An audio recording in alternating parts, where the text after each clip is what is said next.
প্রিয় দর্শক শ্রোতা, আসসালামু আলাইকুম ওয়া রাহমাতুল্লাহ। চলে এলাম বাংলাদেশ অনলাইন হোমিওপ্যাথিক ফোরামের 213তম ফেসবুক লাইভে।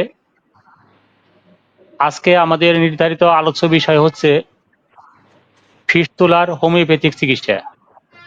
আমরা বরাবরের মতোই আমাদের আজকের আলোচক, আমাদের শ্রদ্ধেয় শিক্ষক এবং বাংলাদেশ অনলাইন হোমিওপ্যাথিক ফোরামের সম্মানিত প্রধান উপদেষ্টা ডাক্তার মোহাম্মদ নজরুল ইসলাম ভূঁইয়া, এবং আজকে আমাদের সাথে সংযুক্ত আছেন বাংলাদেশ সরকারের অত্যন্ত গুরুত্বপূর্ণ একজন কর্মকর্তা, অতিরিক্ত সচিব অব, তিনি আমাদের সাথে সংযুক্ত আছেন।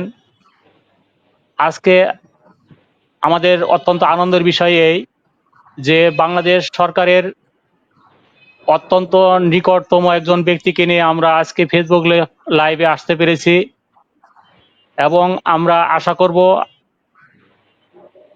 তিনি আমাদেরকে তার এই চিকিৎসা পেশায় আসার পিছনে কি কারণ আছে এবং কি প্রেমে কি ভালোবাসার টানে হোমিওপ্যাথিক চিকিৎসাকে তিনি গ্রহণ করেছেন, সেই কথাগুলো স্যারের কাছে আমরা জানতে পারবো।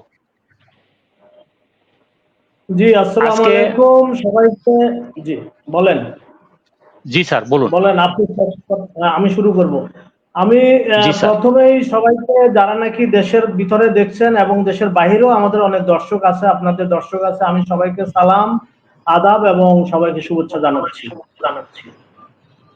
তো আমি আসলে আমার পরিচয় অলরেডি দিয়ে ফেলেছেন, তাছাড়া আমি বলিনি। আমার নাম মোহাম্মদ মোস্তফা, আমি একজন চাকরিজীবী।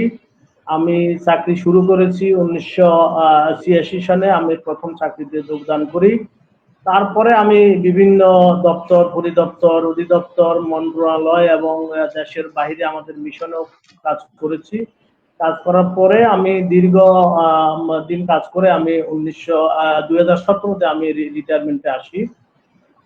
তো রিটায়ারমেন্টে আসার পরে আমি দীর্ঘদিন আবার কিছু ব্যবসা বাণিজ্য আমার ছিল, সেটা ছেড়ে দিয়ে, বন্ধ করে দিয়ে আমি গত বছর থেকে এই হোমিও ডাক্তার হিসাবে চেম্বার খুলেছি। আসলে আমি চাকরি করার পাশাপাশি কেন আমি এই হোমিও ডাক্তার হলাম, এটা নিয়ে আমাকে অনেক সময় প্রায় জিজ্ঞেস করে সবাই।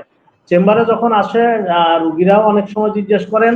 আর বিশেষভাবে করার মতো যে আমি, আপনারা জানলে খুব আনন্দিত হবেন যে অনুশীলন কেন্দ্রে আমি ওইখানে একজন ছাত্র।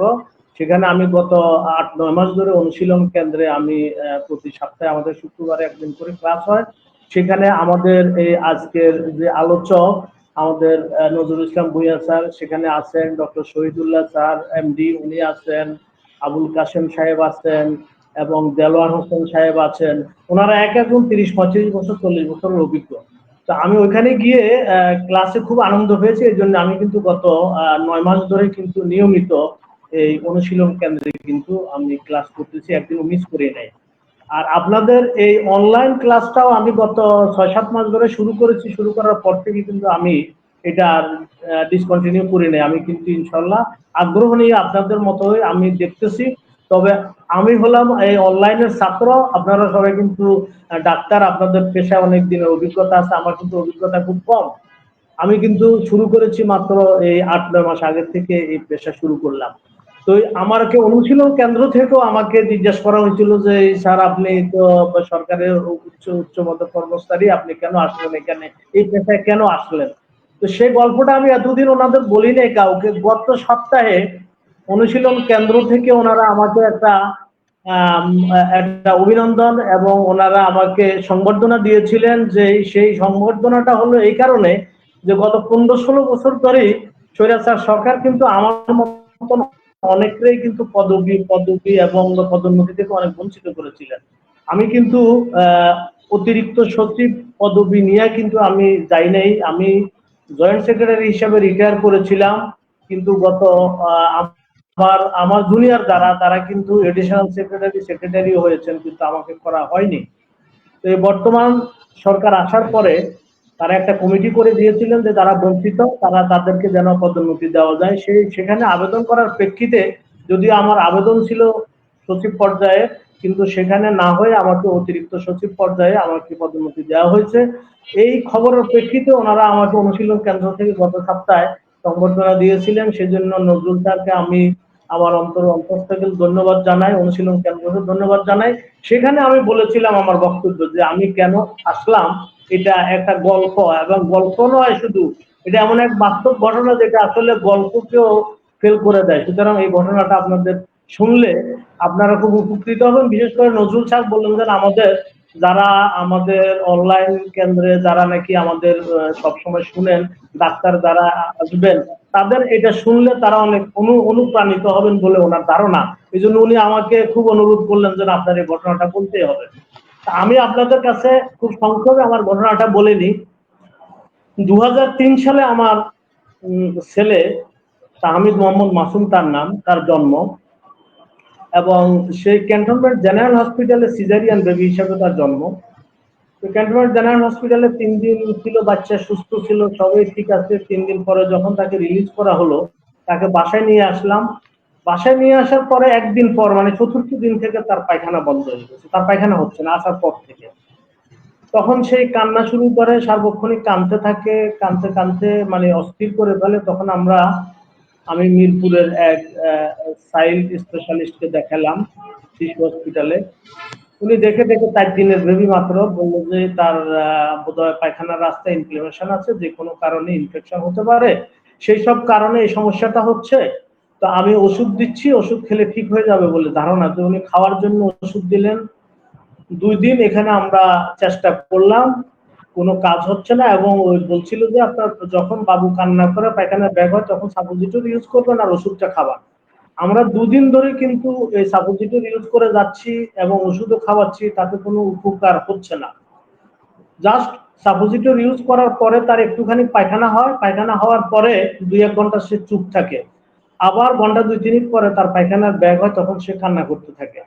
তো এই অবস্থায় দেখলাম যে না, মিরপুরের এই ডাক্তারকে দিয়ে আর কাজ হলো না। তখন আমি বন্ধু বান্ধবদের সাথে আলাপ করলাম যে আমার একজন সাইড স্পেশালিস্টকে বলেন যে নাকি বেশ অভিজ্ঞ এবং একজন সিনিয়র ডাক্তারের দরকার। তো সবাই তখন আমাকে 2-4 জন বন্ধু সাজেস্ট করলেন যে আপনি, তখন কিন্তু আমাদের যেই ইয়েটা এই ডাক্তারি কেন্দ্রটা কি নাম এখানে আমাদের পাশের এটা, হ্যাঁ না, এই যে বড় ডাক্তারখানা এটা, তো সেখানে যা হোক আমার নামটা ভুলে গেলাম, সেখানে বললো যে ধানমন্ডিতে পপুলার, সরি পপুলার, তো পপুলারের একজন ডাক্তারকে আমাকে বললো যে উনি ধানমন্ডি পপুলার তখন একটাই সেন্টার ছিল, কোনো তাদের কোনো সাব সেন্টার ছিল না। সেখানে বললো যে উনি এফআরসিএস লন্ডন থেকে ডিগ্রি নিয়ে আসছেন, আপনি ওনাকে দেখান। তা আমি আমার বাচ্চাকে নিয়ে তার কাছে গেলাম। সেই সময় তার ফি ছিল 1500 টাকা। তো তাকে ফিটি দিয়ে বললাম যে এই সমস্যা বাচ্চার।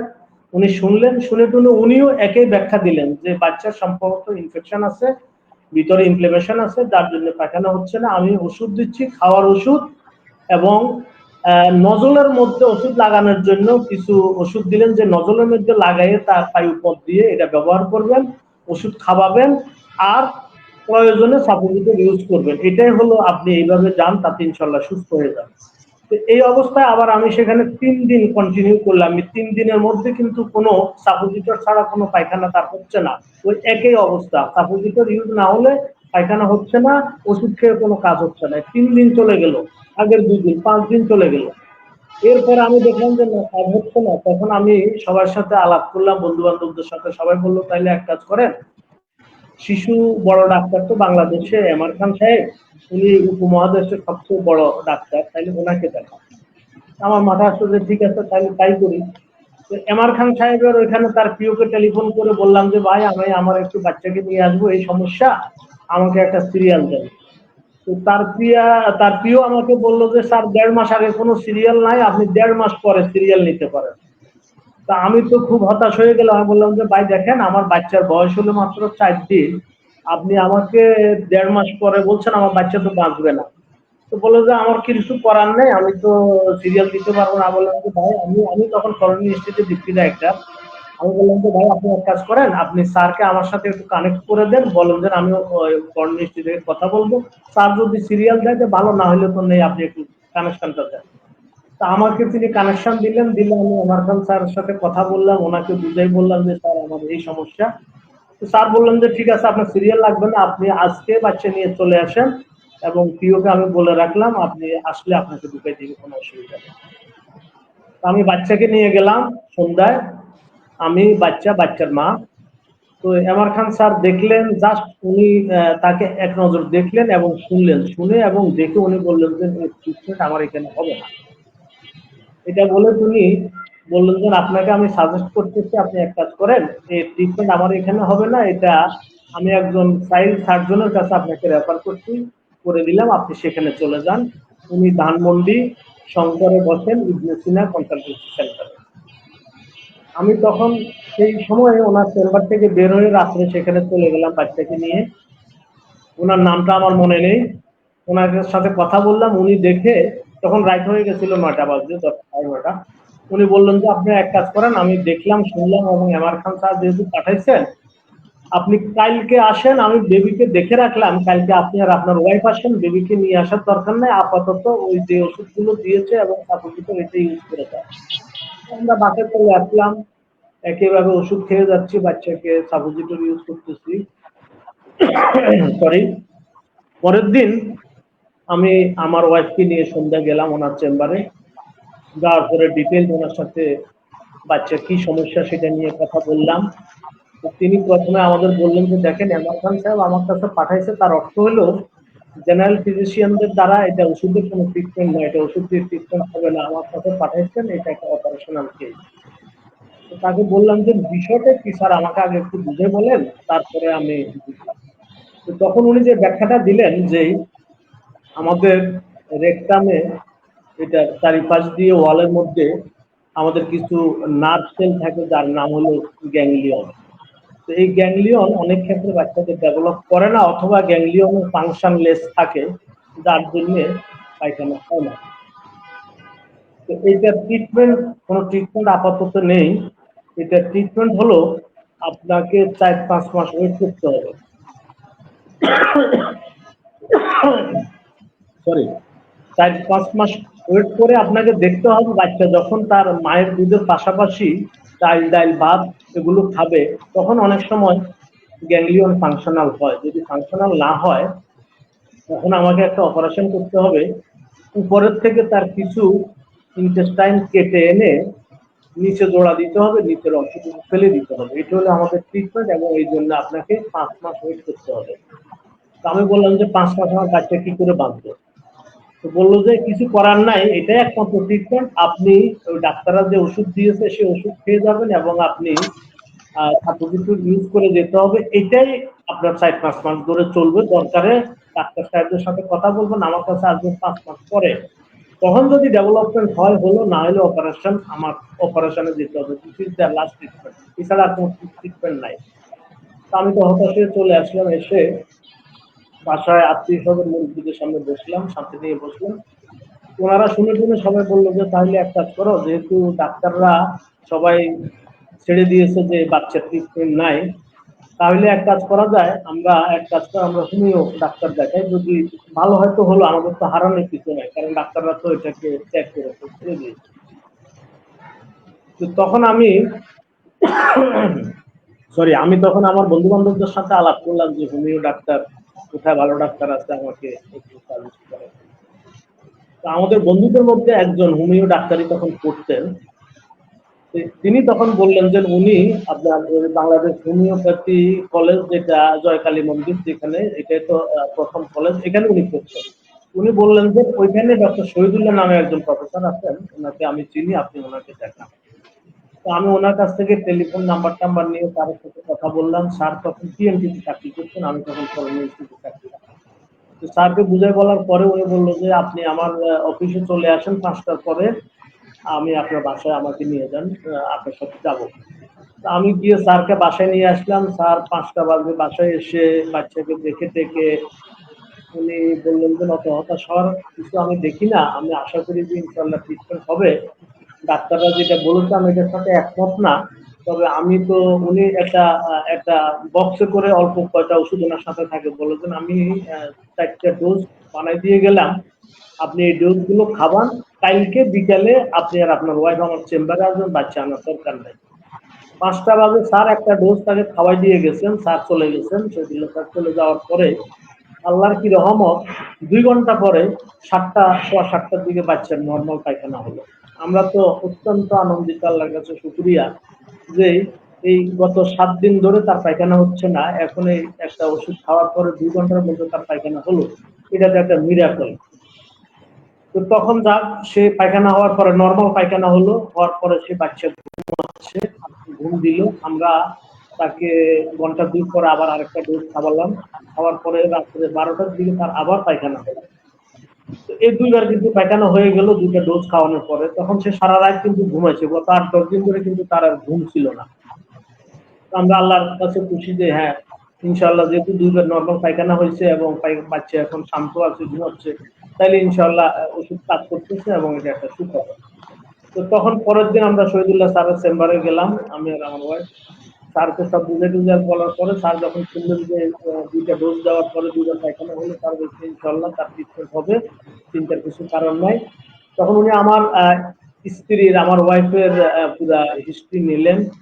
নেওয়ার পরে উনি সিদ্ধান্ত উপনীত হলেন যে আমার ওয়াইফেরও কনস্টিটিউশনের প্রবলেম আছে। বললো যে আপনার ওয়াইফের প্রবলেমের কারণে বাচ্চার এই প্রবলেম, তো এই বাচ্চার মা ওষুধ খেলেই বাচ্চার আর লাগবে না। আমি শুনে তো হয়ে গেলাম, কারণ এই অভিজ্ঞতা তো আমার নেই।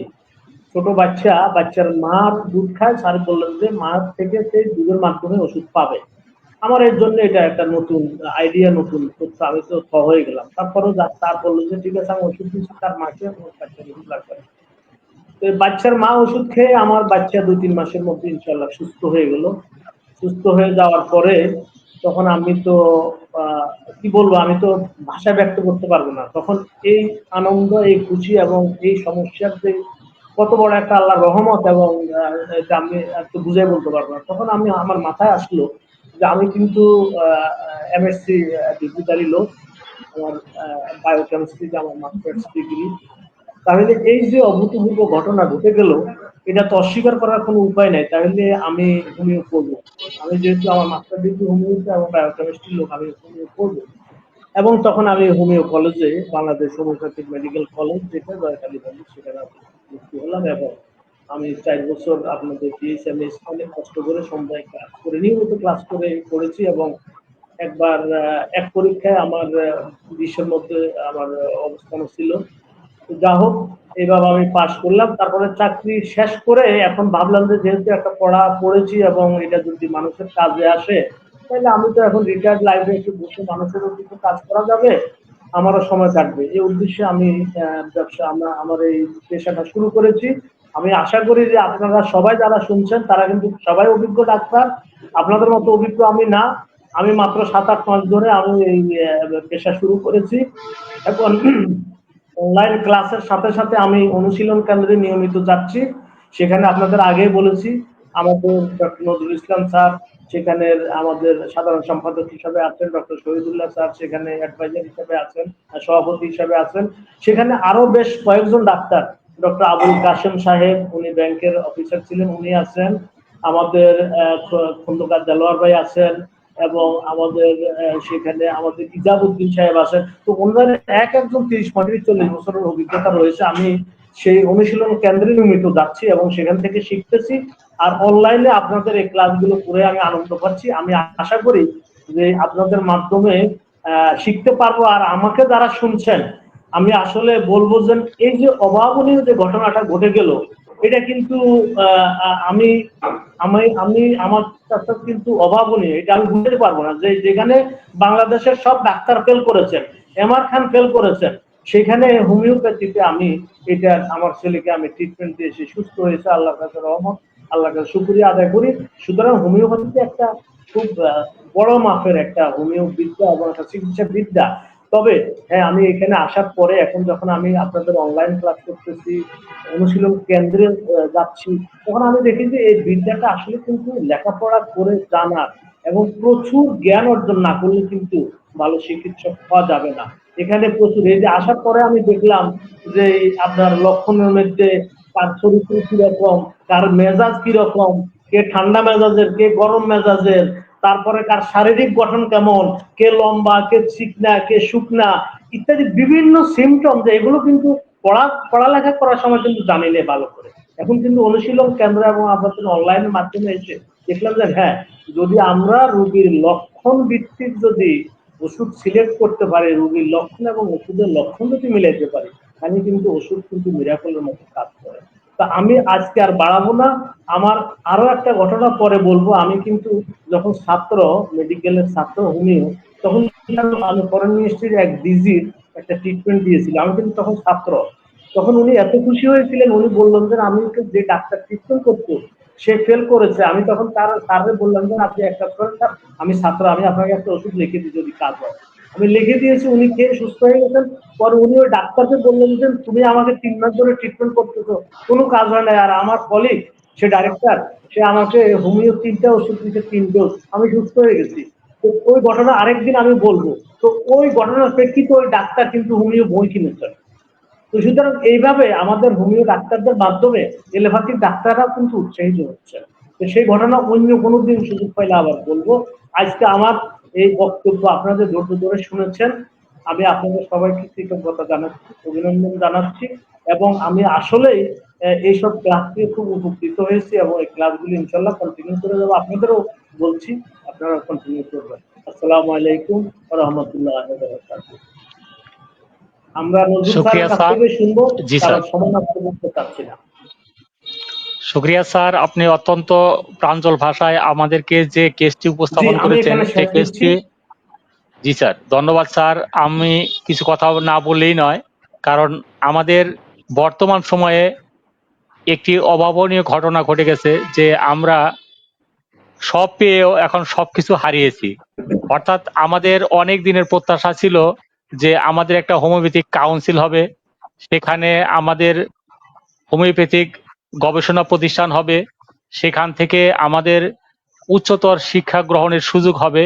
এই প্রত্যাশা যখন আইনগতভাবে সংসদে পাশ হলো, তারপর থেকে আমাদের যে হোমিওপ্যাথিক কাউন্সিল, সেই কাউন্সিলে আমাদের হোমিওপ্যাথিক চিকিৎসক হিসাবে কেউ ওখানে এখন কেউ প্রতিনিধিত্ব করছেন না। আমাদের একজন রেজিস্ট্রার ছিলেন, তিনি বর্তমানে বহিষ্কার হয়েছে। আমাদের যিনি এখন বর্তমান চেয়ারম্যান রয়েছেন, তিনি একজন কর্মকর্তা, তিনি হোমিওপ্যাথিক চিকিৎসক নন। এই পর্যায়ে আমাদের হোমিওপ্যাথিক সমাজ একদম আমাদের অভিভাবকহীন অবস্থায় আছে। এই পর্যায়ে আমি সাধারণ যারা আজকে আমাদের বন্ধুরা শুনছেন, তাদেরকে আমি আশ্বস্ত করে বলছি, যারা এখানে অনেক সময় বলে থাকেন যে আমরা অনেকেই চিকিৎসা করে সফল, কিন্তু সরকারের পৃষ্ঠপোষকতা কিংবা সরকারের আনুকূল্যে যাওয়ার মতো অনেক দুর্বলতা পয়েন্ট রয়েছে। আমরা আশা করব স্যার আপনার মাধ্যমে আমাদের হোমিওপ্যাথিক চিকিৎসকদের যে সমস্যাগুলো রয়েছে, আমাদের অভিভাবকহীনতায় যেখানে আমরা অত্যন্ত ক্ষতিগ্রস্ত হচ্ছি, সেই জায়গাটাতে আপনাদের স্যার পদচারণা, আপনার হস্তক্ষেপ আমাদের অনেক প্রয়োজন। আমরা আশা করি সেখানে আপনার পদচারণা হবে, আমাদের পক্ষ হয়ে আপনি 2-4টি কথা সরকারকে পৌঁছে দিতে পারবেন, সেই প্রত্যাশা রেখে আজকের আলোচনায় আমি নজরুল ইসলাম ভূঁইয়া স্যারের কাছে আছি। স্যারের কাছে আমি প্রথমে জানতে চাবো, স্যার আজকে যেহেতু নির্ধারিত আলোচনা ফিস্টুলা এবং ফিস্টুলা বিষয়ে আলোচনা করলে অনেক ব্যাপক হবে, যেহেতু আমরা পরপর 2টি পর্বে পাইলস এবং ফিশার 2টি আলোচনা করেছি। আজকের এই আলোচনাতে আমরা 3য় পর্বে এই ফিশার, পাইলস এবং ফিস্টুলার আলোচনা শেষ করব। সুতরাং স্যার অল্প সময়ের মধ্যে স্যার 2-1 লাইনের মধ্যে আমাদেরকে ধারণা দিবেন ফিস্টুলা আসলে কি এবং ফিস্টুলা হলে কি কি লক্ষণ দেখা যায়, এবং পরবর্তীতে স্যার ওষুধ নির্বাচন সেই পর্বে আমরা চলে যাব। Sir please, Nazrul Islam Bhuiyan sir. আলহামদুলিল্লাহ। সুপ্রিয় দর্শক শ্রোতা, আমার শ্রদ্ধেয় চিকিৎসক বৃন্দ, দূরে নিকটে যারা আমাদের এই লাইভ প্রোগ্রাম দেখতেছেন, সবাইকে আমার পক্ষ থেকে, বাংলাদেশ অনলাইন হোমিওপ্যাথিক ফোরামের পক্ষ থেকে আন্তরিক ধন্যবাদ জানাচ্ছি।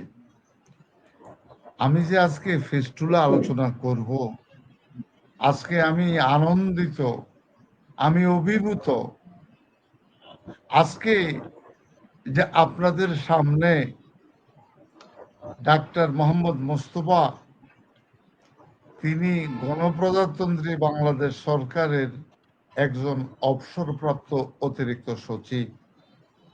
তার মানে অ্যাডমিনিস্ট্রেশনের দিক থেকে he is the second man of the administration.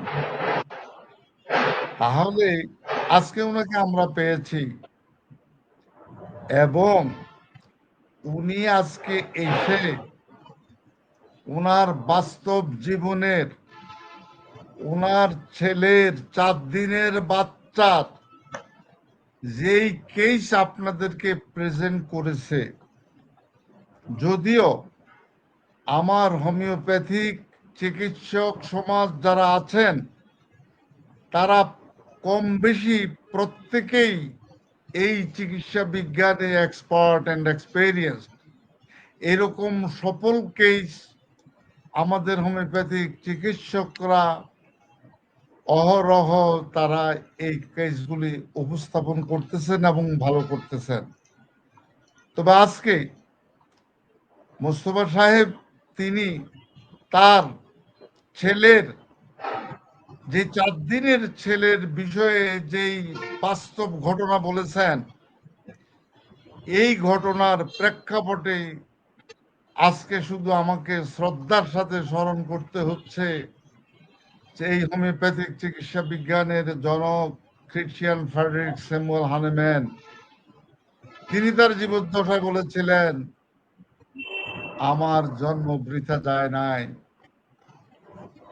আমার এই বিদ্যার সুফল সেদিন আপনারা পাবেন যেদিন হয়তো আমি এই ধরাধামে থাকব না। আজকে মোস্তফা সাহেব কি প্রমাণ করলেন, এর চেয়ে বড় প্রমাণ আর কিছু হতে পারে না। এটা হোমিওপ্যাথিক চিকিৎসা বিজ্ঞানের superiority of the homeopathic medical science, homeopathic চিকিৎসা বিজ্ঞানের শ্রেষ্ঠত্ব। তা আজকে শ্রদ্ধেয় শহীদুল্লাহ সাহেব আমার অত্যন্ত আমার বড় ভাই সমতুল্য, আমাদের বাংলাদেশ হোমিওপ্যাথিক অনুশীলন কেন্দ্রের সম্মানিত সভাপতি, ওনার মাধ্যমে এই চিকিৎসা হয়েছে। এই আলো তিনি জ্বালিয়েছেন ওনার ছেলের মাধ্যমে। আল্লাহ পাক ওনার ছেলেকে সুস্থ করেছেন। নিশ্চয়ই ওই ছেলের বয়স এখন 23-24 বছর বয়স।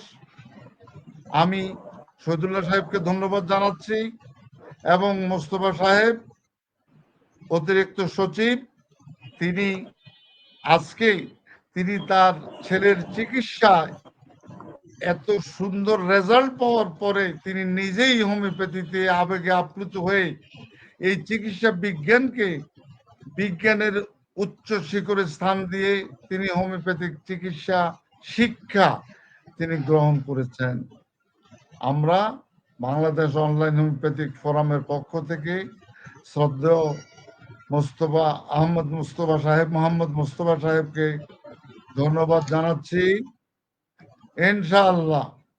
আর আমাদের সভাপতি সাহেব মোস্তফা সাহেবকেও অনুরোধ করেছেন যে আপনি অবসরপ্রাপ্ত অতিরিক্ত সচিব হলেও আপনারা আমরা পার্ট অফ দি গভর্নমেন্ট, সুতরাং ওই জায়গায় থেকেও আমাদের কাউন্সিলের জন্য আপনি কাজ করতে পারবেন ইনশাল্লাহ। আশা করি আপনার সাথে সার্বক্ষণিক আমরা যোগাযোগ রাখবো। আর আপনি তো আমাদের সাথেই আছেন, এখন আপনি নিজেই এই হোমিওপ্যাথিক চিকিৎসা বিজ্ঞানের উন্নয়নের জন্য আমার মনে হয় আপনি নিজেই আমাদের চেয়েও বেশি অগ্রণী ভূমিকা পালন করে আসছেন এবং আগামী দিনও করবেন আলহামদুলিল্লাহ। যাই হোক, আজকে আমরা আমি ধারাবাহিক আলোচনায় চলে যাচ্ছি। সেটা হলো আজকের আলোচ্য বিষয় ফিস্চুলা। এই ফিস্চুলার বিষয়টি মোস্তফা সাহেব বলেছেন ওনার রিকোয়েস্টেই, পাইলস ফিশার ফিস্চুলা। আমরা সবাই জানি কম বেশি পাইলস ফিশার ফিস্চুলা এটা মলদ্বারের রোগ। আসলে কথাটা একদম সত্য না। পাইলসটা হতে পারে মলদ্বারের রোগ। গত ক্লাসে আমি আলোচনা করেছি ফিশার মলদার ব্যতীত শরীরের অন্য যে কোনো জায়গায় হতে পারে। ঠিক তেমনি ভাবে ফিটচুলা, প্রথমেই ফিটচুলাটা কি? এটা হলো এক ধরনের অস্বাভাবিক নালীঘা। নালীঘা তার মানে কি? It's a drain. আপনারা নোয়াখালীর আঞ্চলিক ভাষায় বলে জোড়া, একটা নর্দমা। শরীরের মধ্যে কোনো একটা অঙ্গে, দুইটা অঙ্গের সংযোগস্থলে ওই সংযোজন বিচ্ছিন্ন করে এই একটা প্যাসেজ তৈরি হয়। সেই প্যাসেজ এইটা অটো ড্রেইনের মতো ওই ওই এটা একটা ক্ষতের সৃষ্টি হয়। সেই ক্ষত থেকে আপনার কন্টিনিউয়াস উজিং, উজিং মানে এটা রক্তক্ষরণ হতে পারে, পুজ মিশ্রিত রক্তক্ষরণ হতে পারে। এই অবস্থায় এইটা যে আমার মলদারের মধ্যে যে এটা হবে এমন না। এই ফিস্টুলা আমাদের, যেমন ধরেন এটাকে আপনার সংক্ষেপে অ্যালোপ্যাথিক ডাক্তাররা লিখে ভিভিএফ, তার মানে ভ্যাসিকো ভ্যাজাইনাল ফিস্টুলা। এবং এই ফিস্টুলা আমার স্টোমাকে হতে পারে, এই ফিস্টুলা আমার লিভারে হতে পারে, এই ফিস্টুলা আমার কিডনিতে হতে পারে, এই ফিস্টুলা আমার চোখে হতে পারে, এই ফিস্টুলা আমার মাথায় হতে পারে। সকল শরীরের মাথা থেকে পা পর্যন্ত সকল জায়গায় এই ফিস্টুলা হতে পারে, অর্থাৎ এই নালিকা হতে পারে। তো সুতরাং এইটা একটা বড় ধরনের ক্ষত, এবং ক্ষতের প্রেক্ষাপটে এই জায়গা থেকে কন্টিনিউয়াস এইটা আপনার রক্ত, পুজ মিশ্রিত রক্ত এই জায়গা থেকে নিঃসরণ হয়। এটা অতিরিক্ত ব্যথা থাকতে পারে, ব্যথাহীন থাকতে পারে, জ্বালা পোড়া থাকতে পারে। তবে এইটা ম্যাক্সিমাম ক্ষেত্রে ইটস এ সার্জিক্যাল কেস। হানেম্যান বলেছেন অ্যাপরিজম নাম্বার 7-এ, অ্যাপরিজম নাম্বার 13, অ্যাপরিজম নাম্বার 186-এ হানেম্যান বলছেন, আমার হোমিওপ্যাথিক চিকিৎসা বিদ্যা অ্যাকসেপ্টিং সার্জিক্যাল কেস। সুতরাং এই ফিস্টুলাটা এটা সার্জারির অন্তর্ভুক্ত। আপনারা দীর্ঘদিন রোগীকে ধরে রাখবেন না, হাইয়েস্ট 6 মান্থ আপনারা চেষ্টা করবেন। অনেক ক্ষেত্রে আমরা ভালো করতে পারবো, যদি না পারি তাহলে আপনারা সার্জারির কাছে প্রেরণ করবেন। সার্জিক্যাল কেস, আমাদের first duty to save the life of a patient. সুতরাং আমরা এইভাবে আমরা ফিস্টুলার চিকিৎসাটা আমরা করব। এখন এই ফিস্টুলার মধ্যে আপনার দেখা যাচ্ছে অনেক সময় যোনি পথ এবং মূত্রথলির পথ একত্র হয়ে যায়। মূত্রথলির পথ এবং যোনি পথ একত্র হয়ে যায়। একত্র হলে ভেজাইনাল ডিসচার্জ আর আমার প্রস্রাব একত্রে বের হয়। এটাকে বলা হয় ভ্যাসিকো ভেজাইনাল ফিস্টুলা। আবার রেক্টো ভেজাইনাল ফিস্টুলা আছে, তার মানে রেকটাম এবং ভেজাইনা, রেকটাম আর ভেজাইনার মধ্যে কি হয়, এটা নালীর সৃষ্টি হয়ে যায়। নালীর সৃষ্টি হওয়ার কারণে রেকটাম থেকে আসে পায়খানা, ভেজাইনার থেকে আসে ভেজাইনাল ফ্লুইড। এই দুটো একত্রিত হয়ে রোগী যখন পেশাব করতে যায় তখন দেখা যায় মলদার দিয়া ওই জায়গা দিয়া মূত্র পথেও তার পায়খানা চলে আসে। অত্যন্ত মারাত্মক বিষয়। এইভাবে আমাদের এই ফিটচুলা এটা অত্যন্ত একটা বড় ধরনের রোগ এবং বড় ধরনের নালী, এটা পায়খানার রাস্তায় এবং বিভিন্ন রাস্তায়। এইটার লক্ষণ আছে অনেকগুলি লক্ষণ আছে, যে লক্ষণগুলি আপনারা জানেন। এই অবস্থার প্রেক্ষাপটে আমরা অ্যাকর্ডিং টু সিমটম সিমিলারিটি আমরা আমাদের ওষুধ দিতে চেষ্টা করব। This is all about the fistula. ধন্যবাদ। ধন্যবাদ স্যার। আমরা আপনার কাছে ফিস্টুলা সম্বন্ধে জানলাম। ফিস্টুলা হলে আমাদের কি কি সমস্যা দেখা দেয় এটি স্যার সামান্য ধারণা দিবেন স্যার। শুনেন, প্রথম হলো কজ অফ দ্য ফিটচুলা।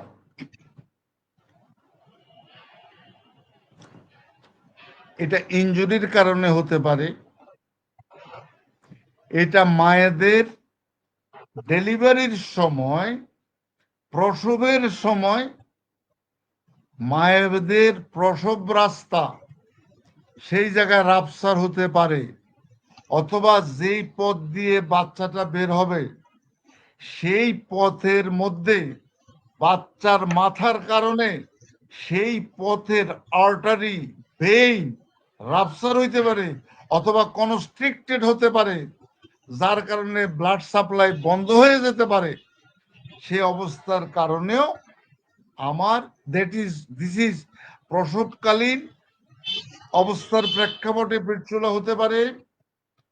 ইনজুরির কারণে, আঘাতের কারণে হইতে পারে, বায়ুপথে আপনার এবং ভ্যাজেনাল ক্যানেলে আমাদের সহবাসের কারণে আমাদের ফিটচুলা হতে পারে। অনেক সময় যখন আমরা ডেলিভারিতে ফোর্সেপ ব্যবহার করি, অথবা হাত ব্যবহার করি, অথবা আঙ্গুল ব্যবহার করি, হাত, আঙ্গুল, ফোর্সেপ এগুলোর কারণেও ওই জায়গায় নালী ঘায়ের সৃষ্টি হতে পারে। অ্যাকর্ডিং টু হোমিওপ্যাথিক কনসেপশন, আমাদের অ্যাপোরিজম নাম্বার 5-এ পরিষ্কার ভাবে বলে দিয়েছে যে কজ অফ দ্য ডিজিজ।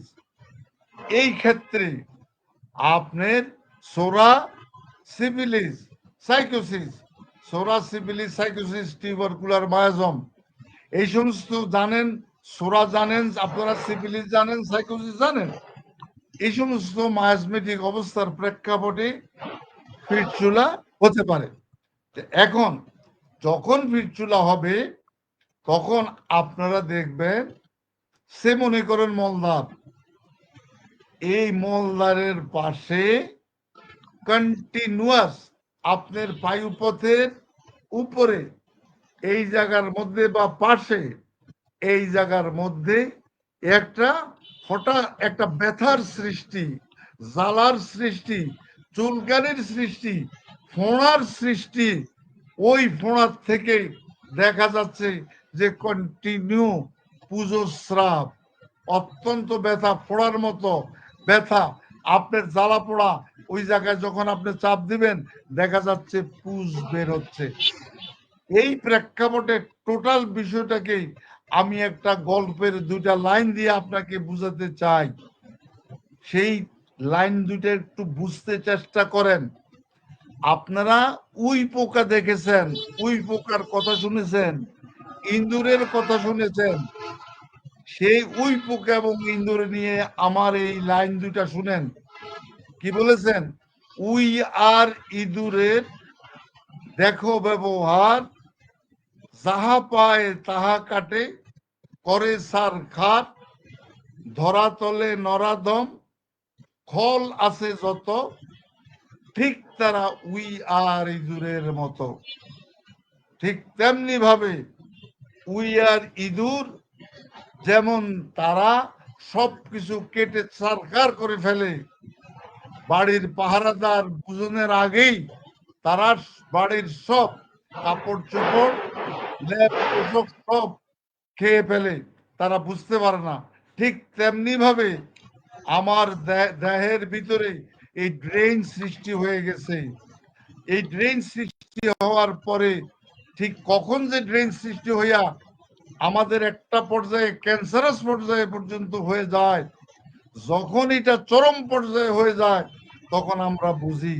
ঠিক আজকের এই পিঠ চুলাটা উই আর ইঁদুর যেরকম ভাবে বাড়ির সবকিছু ক্ষত বিক্ষত করে, তেমনি ভাবে আমাদের পিঠ চুলাটাও, আমাদের এই রোগজ অবস্থানটাও আমাদের দেহকে ক্ষত বিক্ষত করে। নিশ্চয়ই আপনারা বুঝতে পেরেছেন যে এটা। এখন আমরা সিমটোম্যাটিক বিষয় নিয়ে কথা বলতে পারি। ধন্যবাদ। ধন্যবাদ স্যার, আমরা বুঝতে পারলাম যে সে কারণে হয়, সে কারণগুলো নিশ্চিত হলো। তো কারণ এবং আমরা এই ফিস্টুলা সম্বন্ধে যথেষ্ট জেনেছি। আমরা স্যার এর গুরুত্বপূর্ণ কয়েকটি লক্ষণ জানতে চাই স্যার। শুনেন, গুরুত্বপূর্ণ লক্ষণের মধ্যে প্রথম লক্ষণটা ইংলিশে বলা হয় উজিং। উজিং মানে চুয়াইয়া চুয়াইয়া পুজ যেতে পারে, চুয়াইয়া চুয়াইয়া রক্তস্রাব হতে পারে, চুয়াইয়া চুয়াইয়া এটা পুজোস্রাব হতে পারে, কন্টিনিউয়াস এটা হতে পারে, এটা ডিসচার্জ হতে পারে, অথবা এটা 5 দিন 10 দিন পর পর হতে পারে, এবং পুজগুলি বের হওয়ার জন্য পায়খানার রাস্তার উপরে একটা ছিদ্র সৃষ্টি করে, ফোড়া সৃষ্টি করে। ওই ফোড়া রুগীরা এসে বলবে স্যার প্রচন্ড ব্যথা। এখন প্রচন্ড ব্যথা, ব্যথার পরে রুগী বলবে কি যে স্যার যদি এই জায়গা থেকে পুজ বের করে দেই একদম আমি স্বাভাবিক, একদম আমার আর কোনো কষ্ট নাই। তাহলে এখানে চুলকানি, ব্যথা, জ্বালা পোড়া, এরপরে আছে কজেশন। কজেশনের কথা আমি আপনাদেরকে বলেছি।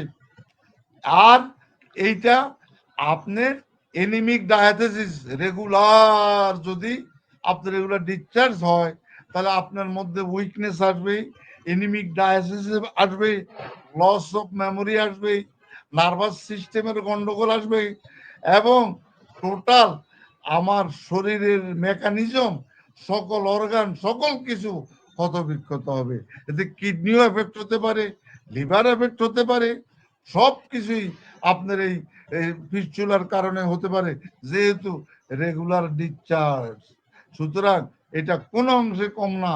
এবং ফাইনালি আপনি মনে রাখবেন, আপনার প্রথম আত্মপ্রকাশ করবে সে পাইলস নিয়ে, পাইলসের পরবর্তী স্টেজে আসবে ফিশার নিয়ে, তার পরবর্তী স্টেজে আসবে ফিস্টুলা নিয়ে।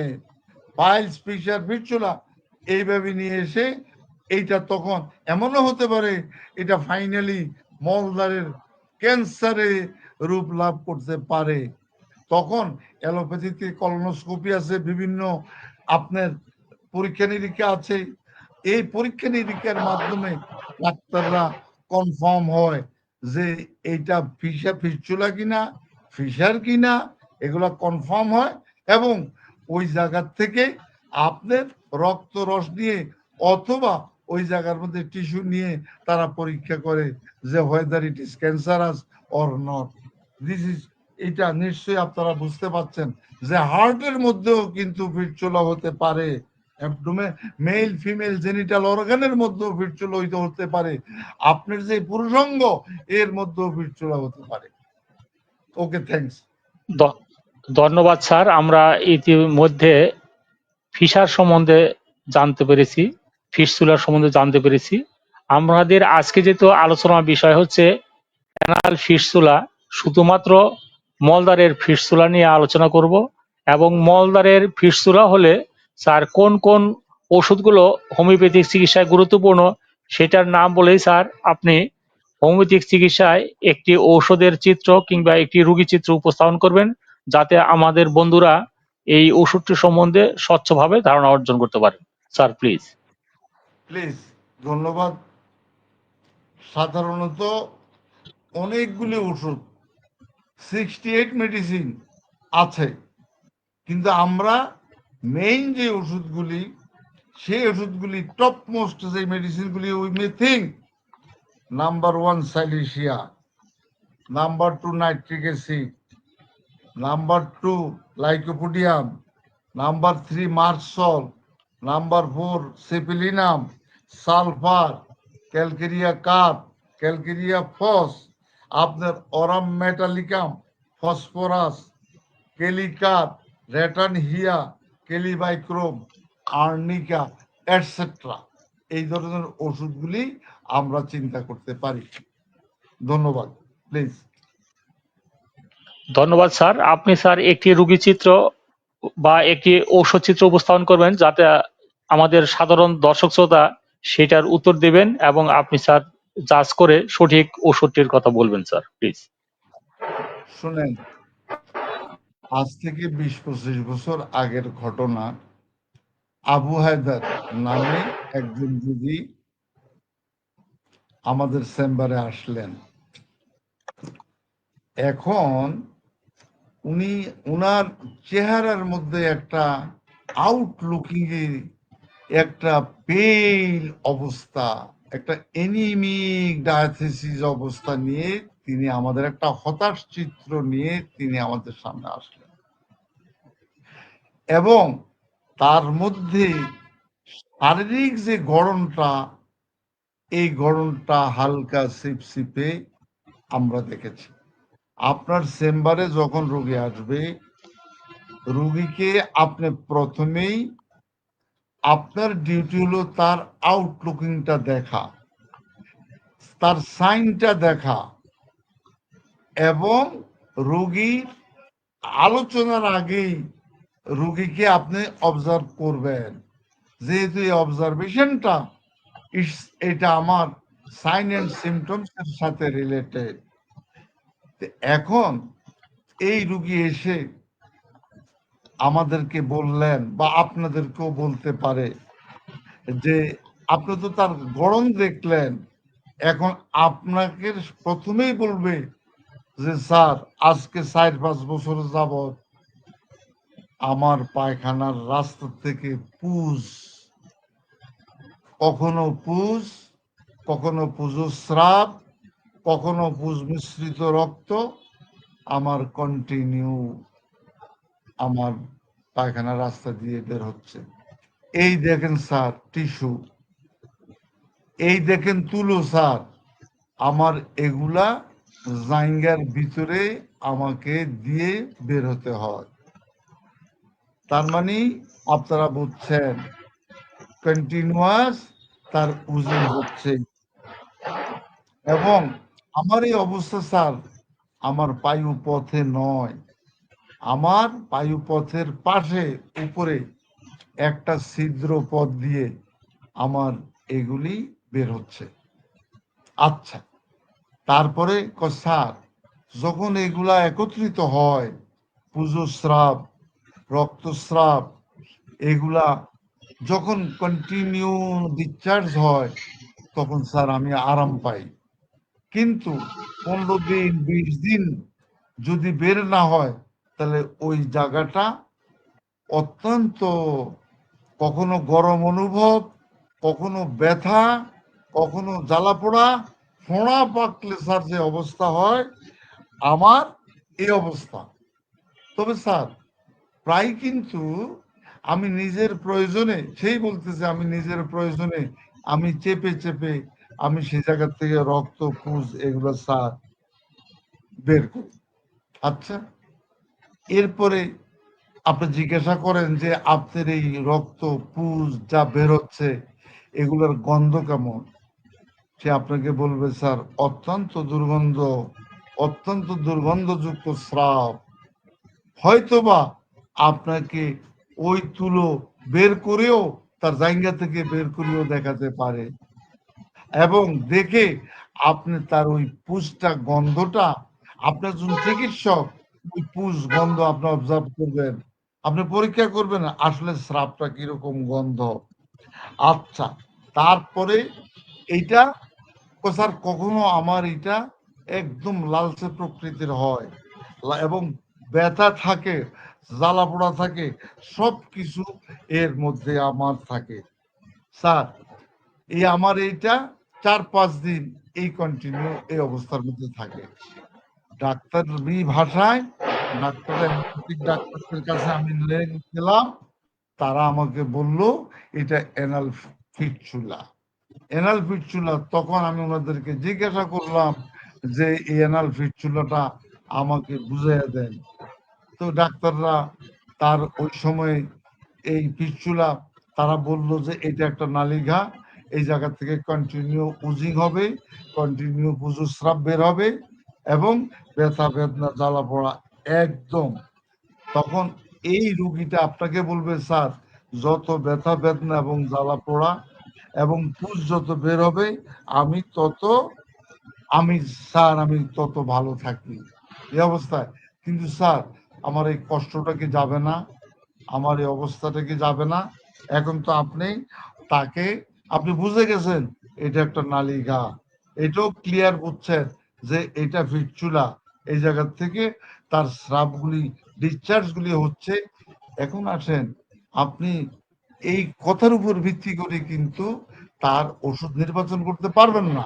আপনি এই জায়গার মধ্যে শুধু একটাই পেয়েছেন, সেটা হলো ফিস্টুলার সিমটমস গুলি পেয়েছেন, আর পেয়েছেন দুর্গন্ধযুক্ত স্রাব। আর কি পেয়েছেন?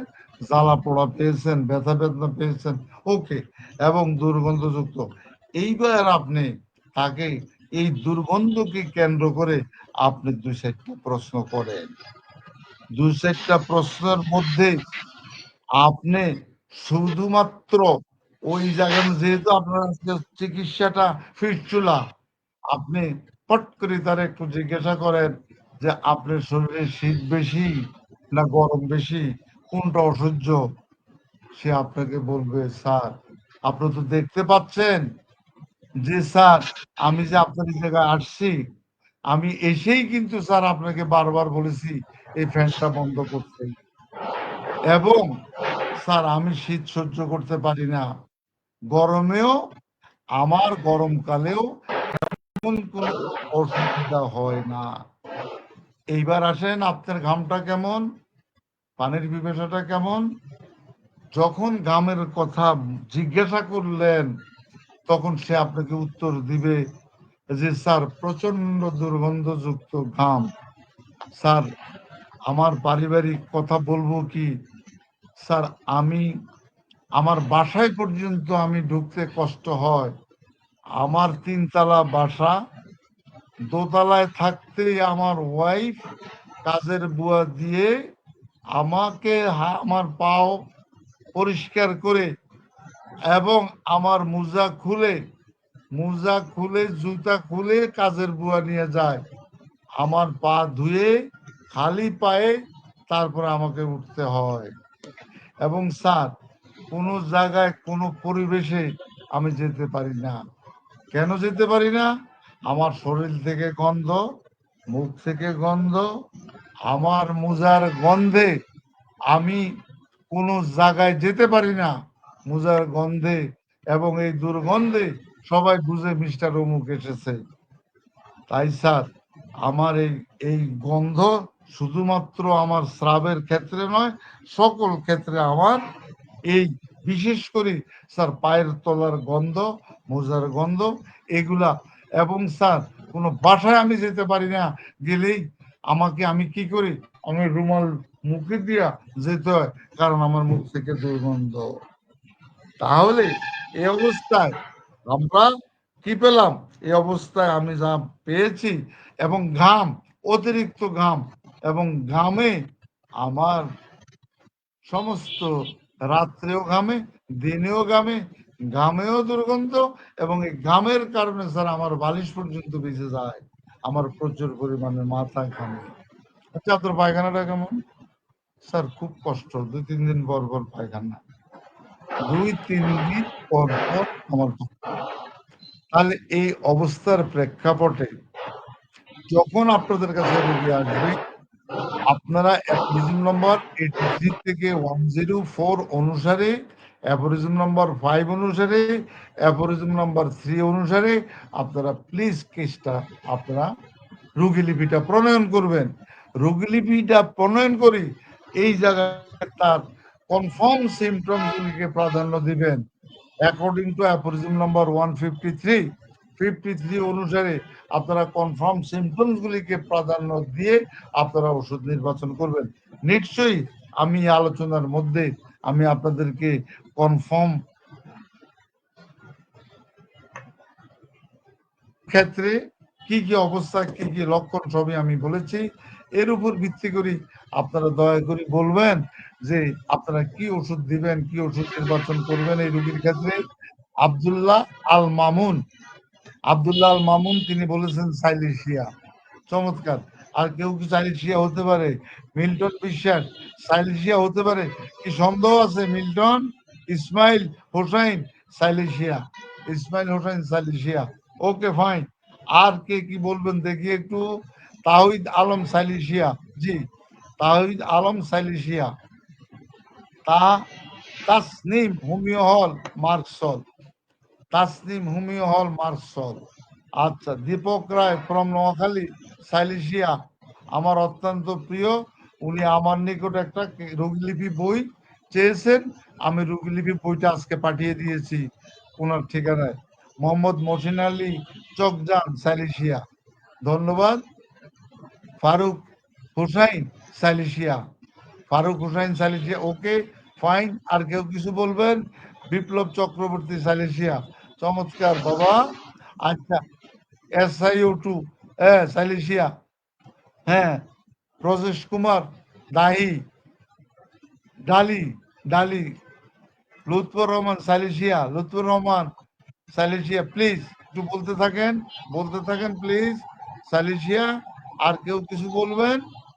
আর কেউ? মিল্টন হোমিওল সাইলেশিয়া। ওকে, আচ্ছা। সিলিকা মনিরুল ইসলাম, হ্যাঁ যে সিলিকা, সাইলেশিয়ার অপর নাম সিলিকা। সিরাজুল ইসলাম সাইলেশিয়া, জি। Azizur Rahman সাইলেশিয়া, please. Mohammad Azam Ali merc sol, please. যে Nasar 100% silicea. Milton Biswas, thank you. 100% silicea. একটা অতি বিশ্বাস, মিল্টন বিশ্বাসের বিশ্বাসও অনেক বড় জিনিস, ওনার বিশ্বাসের জন্য ধন্যবাদ। আশরাফুল ইসলাম সাইলেশিয়া, আশরাফুল ইসলাম সাইলেশিয়া। আর কেউ কিছু বলবেন? আচ্ছা, আমি আর নিতে পারছি না। ওকে ফাইন, আপনাদের সিলেকশন ইজ কারেক্ট। এখানে মার্কসলের যে লক্ষণ নেই তা নয়, মার্কসলেরও লক্ষণ আছে। এখন প্রশ্নটা হলো, আমরা কম্পারেটিভ স্টাডিতে যখন যাব তখন কোন কোন লক্ষণের উপরে মার্কসল দিব সেই জিনিসটা আমরা যাব। এখন সোয়াইব সাইলেশিয়া, চমৎকার। জি, আমি আপনাদের সাথে একমত। আজকে 99% যারা উত্তর দিয়েছেন তারা বলেছেন সাইলেশিয়া। জি, সাইলেশিয়া, the medicine is সাইলেশিয়া। Okay fine. আমার মনে হয় আমরা ফিটচুলা সম্বন্ধে আপনাদেরকে ধারণা দিয়েছি, এবং এই ফিটচুলাকে চিকিৎসা করতে গিয়ে কি কি ওষুধ দিতে হবে সেই ওষুধগুলিও আমি আপনাদেরকে ধারণা দিয়েছি। তুলনামূলক আলোচনা আপনারা বাড়িতে বসে পড়বেন, পড়ে আপনারা একটা চ্যালেঞ্জিং মেন্টালিটিতে যান যে আমরা পাইলস, ফিশার, ফিটচুলা এই 3টা রোগ আমরা চিকিৎসা করব ইনশাআল্লাহ। এই 3টার উপরে আমরা এক্সপার্ট থাকতে চাই। এইভাবে আপনারা এক্সপার্ট হয়ে যান, ডিজিজ কনসেপ্টে আপনারা যান, আপনারা ওষুধ দিবেন অ্যাকর্ডিং টু সিমটম সিমিলারিটি। ধন্যবাদ। ধন্যবাদ স্যার। যেহেতু আমরা আজকে একজন অতিথিকে নিয়ে আমরা একটা সফল কেসকে আমরা উপস্থাপন করেছি, যেহেতু আমরা অনেকটা সময় পার হয়ে গেছে, দেখতে দেখতে আমাদের নির্ধারিত টাইম 1 ঘন্টা শেষ। যদি আমরা আরো আলোচনা করি তাহলে আমাদের টাইম ওভার হয়ে যাচ্ছে। যেহেতু সামনে রমজান মাস স্যার, আর রমজান মাসে যেহেতু সময় খুবই কম, আমাদের তারাবির সময় পার করে এই লাইভ চালানো সম্ভব হবে না।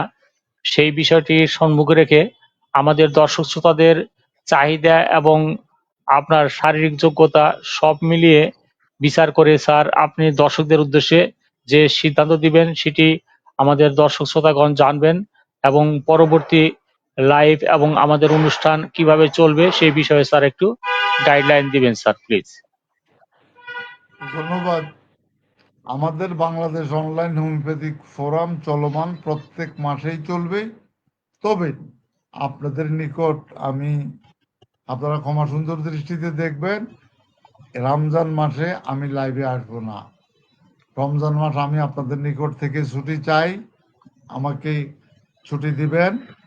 এই পবিত্র মাসের পবিত্রতা রক্ষা করে আমরা যে যে ধর্মের আছি, মুসলিম ধর্মের যারা আপনারা আছেন, আপনাদেরকে অনুরোধ করব যে রমজানের রোজার সৌন্দর্যতা আপনারা রক্ষা করবেন, আপনারা রোজা রাখবেন এবং রোজার সাথে হোমিওপ্যাথিক ওষুধের অনেক সম্পৃক্ততা আছে, সেগুলি আপনারা আলোচনা করবেন, লেখাপড়া করবেন। আর রোজায় আমাদের লাইভে যারা আলোচনা করবেন, সভাপতি সাহেব আপনি ঠিক করে তাদের আলোচনা, তাদেরকে ফ্লোর দিবেন এবং তারা যদি আলোচনায় আসতে চায়, দিনের ভাগে যদি আলোচনায় আসতে চায়, আপনারা তাদেরকে নিয়ে আসবেন। এখন আপনার আমাদের মোহাম্মদ মোস্তফা সাহেব তিনি কি লাইভে আছেন কিনা, ওনার সাথে ওনার থেকে আমরা একটু শেষ কিছু কথা শুনতে চাই। ধন্যবাদ। ধন্যবাদ স্যার। যেহেতু বৈদ্যুতিক গন্ডগোলের কারণে তিনি বিচ্ছিন্ন ছিলেন, এইমাত্র আমাদের সাথে জয়েন করেছেন। ইনশাল্লাহ আমরা স্যারকে জয়েন করে নিচ্ছি।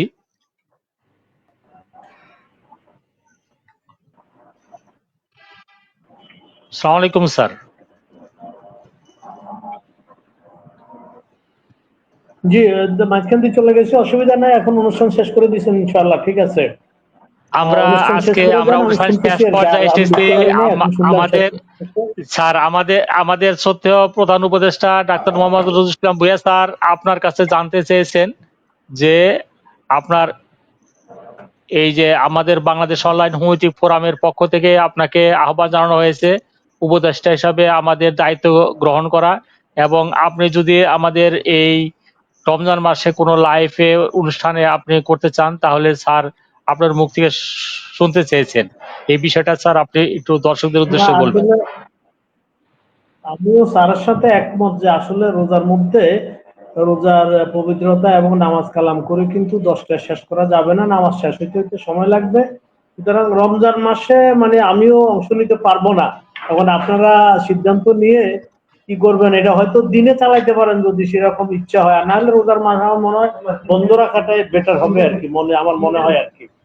যারা নামাজ কালাম রোজা রাখবেন তারা রাত্রে অনুষ্ঠানে অংশগ্রহণ করতে পারবেন বলে আমার মনে হয় না আর কি। মানে আপনাদের কি এরকম এর আগে কি সব সময় রোজার মাস কি চলছিল না বন্ধ রাখছেন, সেটা সেই অনুযায়ী একটা সিদ্ধান্ত আপনারা নেন আর কি।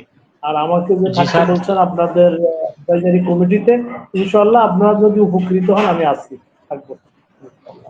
ধন্যবাদ স্যার। আপনার কথা শুনে আমরা আশ্বস্ত হলাম, এবং ইতিপূর্বেও আমরা চেষ্টা করেছি রমজান মাসে পবিত্রতা রক্ষা করে আমরা ধর্মের দিকে যথেষ্ট মনোযোগী হওয়ার জন্য। দিনের বেলায় সময় সুযোগ হলে আমরা লাইভ করেছি, রাত্রে আমরা কোনো লাইভ করিনি।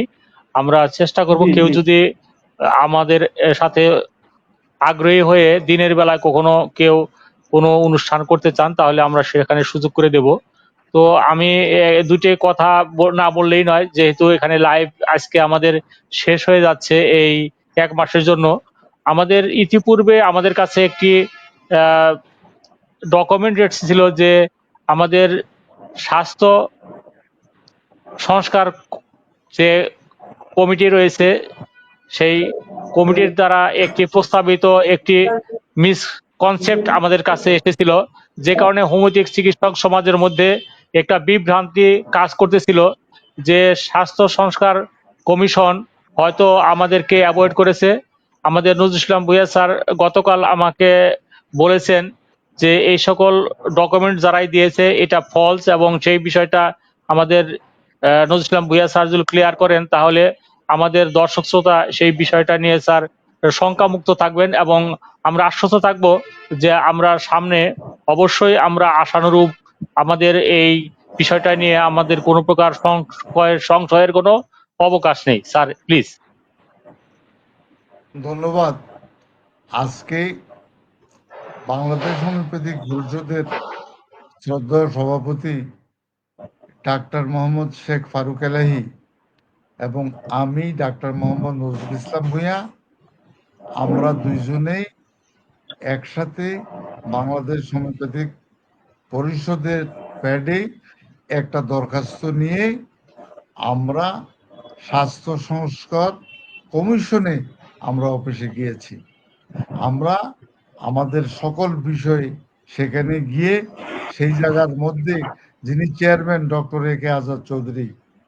এই ডক্টর এ কে আজাদ চৌধুরী আবার তিনি হলেন বারডেমের প্রতিষ্ঠাতা জাতীয় অধ্যাপক ইব্রাহিম সাহেবের মেয়ের জামাই। আর ডক্টর এ কে আজাদ চৌধুরী তিনিও জাতীয় অধ্যাপক। ইব্রাহিম সাহেব বনাম হোমিওপ্যাথিক চিকিৎসা বিজ্ঞান, এই হোমিওপ্যাথিক চিকিৎসা বিজ্ঞানের উন্নয়নে ইব্রাহিম সাহেবের অবদান বিগত দিনে কি ছিল, এই সমস্ত ডকুমেন্টস নিয়ে আমরা সেখানে দরখাস্তর সাথে অ্যাটাচ করে ওনাদের ওই জায়গায় নিয়ে গিয়েছি। যেহেতু আজাদ স্যারের সাথে দেখা হয় নাই, ওনার প্রতিনিধি তিনিও একজন স্বাস্থ্য অধিদপ্তরের কর্মকর্তা, একজন ডাক্তার, ওনার নিকট এই সমস্ত বিষয়গুলি উপস্থাপন করলাম। করার পরে তিনি উত্তর দিলেন যে স্বাস্থ্য সংস্করণ বিষয়ে এখন পর্যন্ত চূড়ান্ত কোনো প্রতিবেদন মন্ত্রণালয়ে যায় নাই। আমাদেরকে এক মাস সময় দিয়েছে, আমরা মার্চ মাসের মধ্যে চূড়ান্ত প্রতিবেদন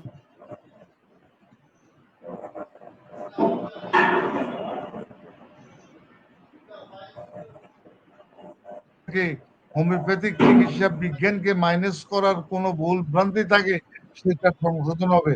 আর হোমিওপ্যাথিক চিকিৎসা বিজ্ঞান তো মাইনাস হওয়ার কোনো সুযোগ নাই, যেহেতু স্বাস্থ্য অধিদপ্তরে এএমসি অল্টারনেটিভ মেডিকেল কেয়ার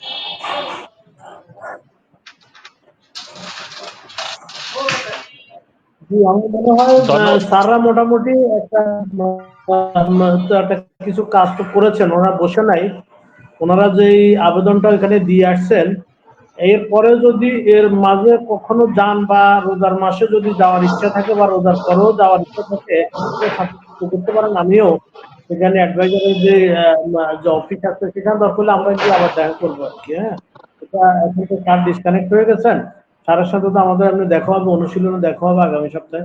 তো তখন স্যারের সাথে কথা বলবো আর কি। কথা বলে যতটুকু ওনারা করেছেন, সামনে যদি আবার দেখা করতে যান তাহলে সেখানে দরকার হলে আমি আপনাদের সাথে যাবো ইনশাআল্লাহ। ধন্যবাদ দর্শক শ্রোতা। আমাদের স্যার শ্রদ্ধেয় স্যার আমাদের নেটওয়ার্কের কোনো সমস্যার কারণে তিনি বিচ্ছিন্ন হয়ে গেছেন। আপনাদের সকলের সুস্বাস্থ্য কামনা করে এবং পবিত্র রমজান মাসের জন্য আমরা আল্লাহর কাছে প্রার্থনা করি স্যারের জন্য দীর্ঘ হায়াত লাভ করেন এবং আমাদের হোমিওপ্যাথিক চিকিৎসার সমাজের জন্য তিনি যেন কাজ করতে পারেন সেই প্রত্যাশা রেখে আজকের ফেসবুক লাইভ এখানে শেষ করছি। আল্লাহ হাফেজ। আল্লাহ হাফেজ।